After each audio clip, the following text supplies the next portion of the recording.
to it. For the past 50 years, ever since the Supreme Court decided Roe v. Wade, women in America have had the right to choose whether or not to have an abortion. And now it looks like that right is going away. Bombshell, the Supreme Court poised to strike down Roe versus Wade. That, according to an unprecedented leak of the justice's draft opinion overnight, a decision would alter the nationwide battle over abortion. The blockbuster story broke overnight on the Politico website, reporting that a draft of the Supreme Court's opinion shows the court overturning Roe v. Wade in a blistering ruling. Tensions flared outside the nation's highest court after an unprecedented leak. But the bombshell report comes as 5 states have enacted strict abortion restrictions and sweeping bans, many of them ready to immediately cut off access to care. If the high court does overturn Roe versus Wade, over 20 states are poised to immediately ban abortion. That's right, people. If the court's decision is released officially, abortion will be illegal in about half the states in America. Yeah, that means all across the country, women in places like South Dakota or Missouri or even Texas will have the exact same abortion rights as women in Afghanistan under the Taliban.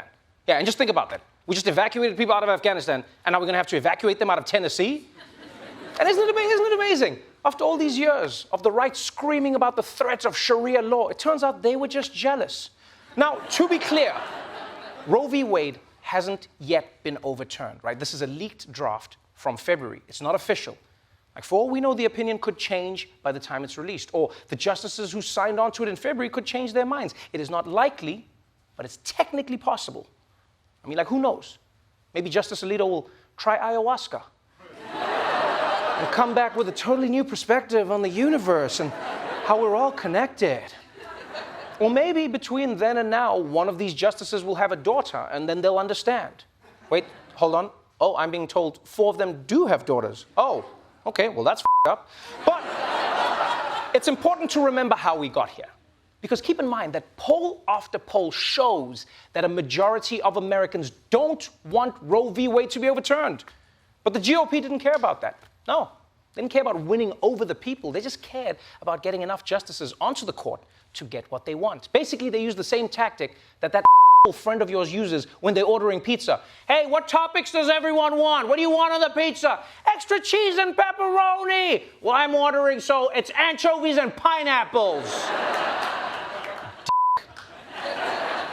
And that's basically how you end up with a Supreme Court decision that amounts to a hostile takeover of America's reproductive rights.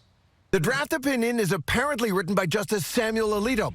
The language of this draft is blunt, at times scornful. Justice Alito apparently writing that Roe was egregiously wrong from the start. He calls it an abuse of judicial authority and adds it is time to heed the Constitution and return the issue of abortion to the people's elected representatives. Justice Samuel Alito says, quote, "The inescapable conclusion is that the right to abortion is not deeply rooted in the nation's history and traditions."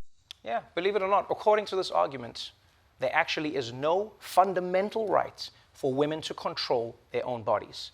Yeah, lawmakers could pass laws giving them that, but that right is not part of this nation's history and traditions, which is kind of true.